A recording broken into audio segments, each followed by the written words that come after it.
तीन गंवार देवरानी, दो मॉडर्न जेठानी।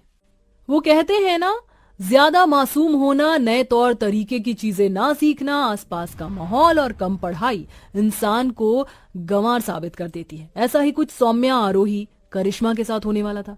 पर क्या वो ऐसी ही रहेंगी या उन तीनों में बदलाव भी आना था, ये तो हमें कहानी के आगे के मोड़ में ही पता चलेगा।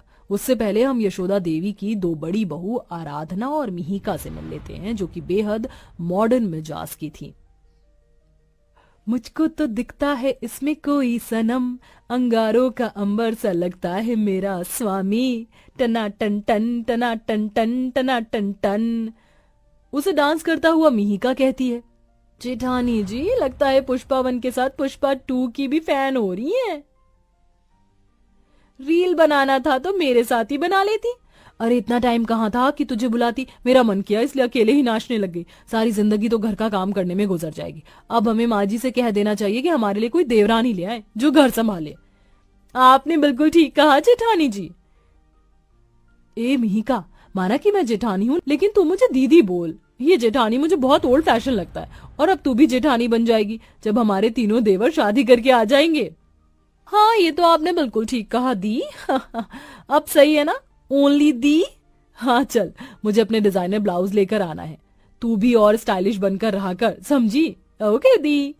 शॉपिंग पर जाने से पहले दोनों जेठानी अपनी सास यशोदा से तीनों देवर की शादी की बात करती हैं। तुम बिल्कुल ठीक कहती हो, मैं आज ही पंडित जी से बात करती हूँ।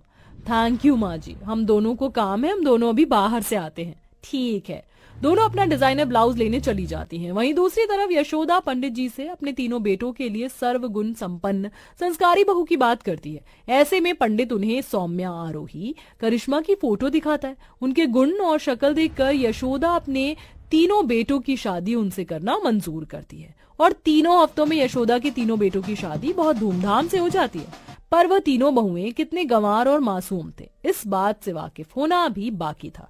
तीनों बहू का अच्छे से गृह प्रवेश हो जाता है। अगले दिन यशोदा तीनों बहू से कहती है, बहू जानती हूँ तुम बहुत ज्यादा सर्वगुण संपन्न संस्कारी हो और तुम्हारा इस तरह से साड़ी पहनने का स्वभाव भी मुझे बहुत अच्छा लगा। अब जाकर अपनी पहली रसोई का अच्छा सा खाना बना दो, साथ में एक मीठा भी बना देना। जी माँ जी। तीनों गंवार बहुएं रसोई में जाती हैं तो मॉडर्न किचन को देख घबरा जाती हैं। तभी करिश्मा माइक्रोवेव को देखती है। अरे मोरी मैया, ये छोटा सा डब्बा क्या है? और इसमें तो बटन भी है। मुझे तो लगता है करिश्मा कि ये छोटा फ्रिज है।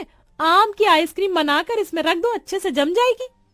ठीक है, अभी करती हूँ। पर यहाँ पर मिट्टी का चूल्हा नहीं है, लगता है यहाँ पर खड़े होकर चूल्हा बनाना पड़ेगा तभी खाना बनेगा। बाहर से लकड़ी और मिट्टी लेकर आती हूँ। जब तक आरोही तुम देख लो कौन से मसाले कहाँ रखे और बाहर निकाल कर रख लो, पूरी का आटा लगा लो। करिश्मा बाहर जाकर मिट्टी और छोटी छोटी लकड़ी ले आती है और फिर मॉडर्न किचन की स्लैब पर मिट्टी का चूल्हा बनाने लगती है। वहीं आरोही अपने मुंह पर आटा लगा लेती है। इतने में दोनों जेठानी और सास आ जाती हैं। तुम तीनों ये क्या कर रही हो? अभी तक खाना बनाना शुरू नहीं किया और ये रसोई में मिट्टी और लकड़ी क्यों ले आई हो? मुझे ऐसा क्यों लग रहा है कि तीनों गंवार हो? मैं ही पूछती हूँ। आरोही, सौम्या, करिश्मा, तुम दोनों क्या कर रही हो? ये मिट्टी क्यों लाई हो बाहर से? माँ जी, मुझे यहाँ पर चूल्हा नहीं दिखा, इसलिए मिट्टी का चूल्हा बना रही हूँ ताकि जल्दी से खाना बना लूं। और ये क्या आरोही, तूने अपने मुंह पर आटा क्यों लगा लिया? आपने ही कहा था पूरी का आटा लगा ले, तो ये पूरी तो बनानी थी इससे, इसलिए मुंह पर लगा ली। अरे पागल, इसका मतलब पूरी का आटा गूंथ ले, इससे पूरी कैसे बनाएंगे हम? इतने में माइक्रोवेव के खराब होने की आवाज आती है। तीनों जेठानी सास डर कर माइक्रोवेव की तरफ देखती हैं और प्लग निकाल देती हैं। सौम्या बहू, ये तुम क्या कर रही हो? माँ जी, मैं आइसक्रीम जमा रही हूँ, पता नहीं इसमें क्या हो गया, पता नहीं कैसा फ्रिज है आपका ये छोटा वाला। ये सुनते ही सास जमीन पर धड़ाम गिर जाती है और आराधना कहती है, बेवकूफ देवरानी, ये कोई छोटा फ्रिज नहीं है, इसे माइक्रोवेव बोलते हैं। आइसक्रीम इसमें जमती है, इस फ्रिज में। ब्लास्ट तो होना ही था। गांव से आई हो तो इतनी गंवार हो क्या? ये भगवान, इन्होंने तो आते ही मेरे माइक्रोवेव को खराब कर दिया। कल ही तो मंगवाया था। एक के सामने इंडक्शन है, उसके बाद भी मिट्टी का चूल्हा बना रही है, दूसरे अपने मुंह पर ही आटा लगा लिया और तीसरी की तो बात ही छोड़ दो। सॉरी माँ जी, हमें माफ कर दीजिए, हमें पता नहीं था कि ये क्या है, फिर भी हम खुद से बनाने लग गए। अरे तो तुम एक बार पूछ भी तो सकती थी, पर तुमने पूछा ही नहीं, ऊपर से गंदगी कर दी। मिहिका, आराधना बहू, तुम दोनों ही इन्हें किचन में बता दो कि फ्रिज कौन सा है, गैस कौन सी है, वरना ना जाने आगे क्या होगा। जी माँ जी। दोनों जेठानी तीनों गंवार देवरानी को किचन की हर एक चीज बता देती हैं, जिसके बाद वो खाना बना लेती हैं। कुछ देर बाद डाइनिंग टेबल पर खाना लग जाता है तो आराधना सौम्या से कहती है, सौम्या जरा रसोई से मेरे लिए एक ग्लास बटर मिल्क ले आओ, और हाँ, इस बार कोई गंवार हरकत मत करना। जी जी जेठानी जी, ऐसी कोई शिकायत अब आपको नहीं होगी। बटर माने मक्खन, मिल्क माने दूध, यानी मुझे दूध में मक्खन डालकर लाना है। सौम्या रसोई में जाकर दूध में मक्खन डालकर चम्मच से मिलाते हुए आराधना के पास चली जाती है कि तभी, सौम्या, ये तुम इसमें क्या मिला रही हो? जेठानी जी, इस बार मैंने कोई गलती नहीं की है, जैसा आपने बोला था मैंने वैसा ही किया है। दूध में मक्खन डाल के ला रही हूँ, मिलाऊंगी नहीं तो कैसे मिलेगा? ये सुन खाना खाती हुई मिहिका कुर्सी से गिर पड़ती। दी, इसने क्या बोला? दूध में मक्खन? वही तो सौम्या, तुम पागल हो क्या? मैंने तुमसे छाछ मंगवाई थी, उसे बोलते हैं बटर मिल्क। सच में तुम एक नंबर की गंवार हो। देखो तो मुझे क्या लेकर दे रही हो। देवर जी को अफसोस नहीं होता क्या इनकी ऐसी हरकतों पर? आप इन तीनों को लेकर आई थी ना, हमने सोचा था कि ये हमारा काम में हाथ बटाएंगी, पर ये तो और काम बिगाड़ रही हैं। हाँ माँ जी। दोनों जेठानी की बातों से सौम्या की आंखों में आंसू आ जाते हैं। अब मैं क्या बोलूं, बहू जो पंडित था उसने यही बोला था कि सर्वगुण संपन्न है, पर मुझे लग रहा है उसने हमारा काट दिया। सॉरी माँ जी। जेठानी जी, मुझे नहीं पता था छाछ को बटर मिल्क बोलते हैं।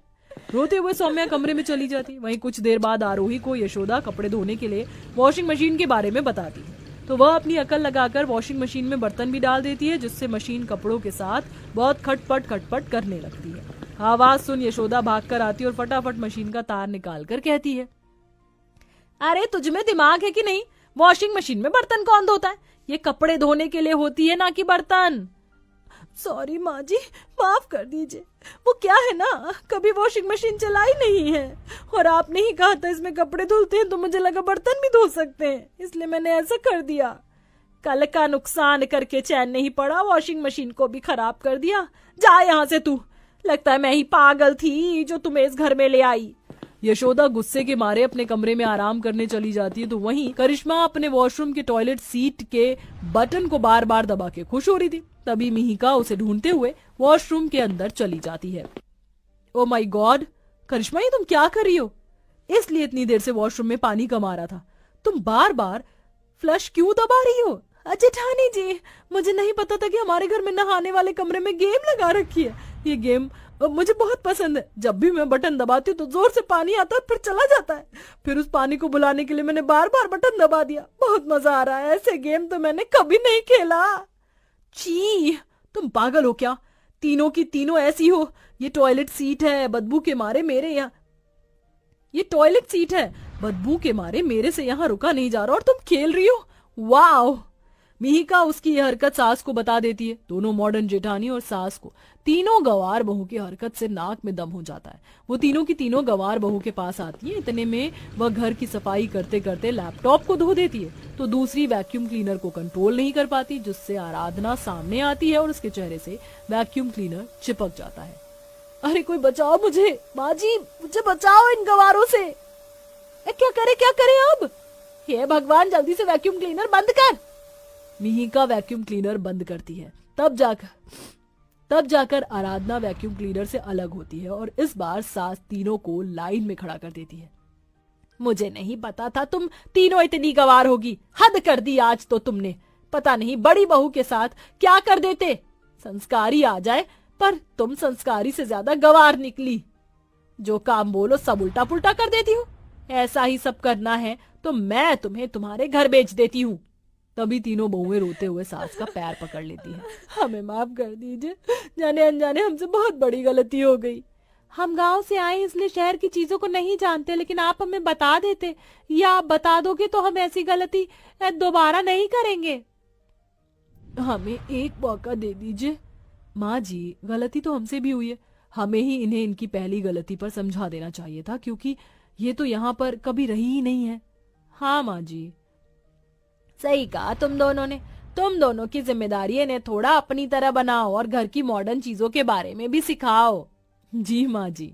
इस तरह दोनों मॉडर्न जेठानी गंवार देवरानियों के दिल का हाल समझती हैं और अब उन्हें शहर के तौर तरीके, मॉडर्न लाइफस्टाइल और इलेक्ट्रॉनिक अप्लायंस के बारे में बताती हैं, जिसके बाद धीरे धीरे वह उनके रंग में ही ढल जाते हैं और सब खुशी खुशी रहने लगते हैं।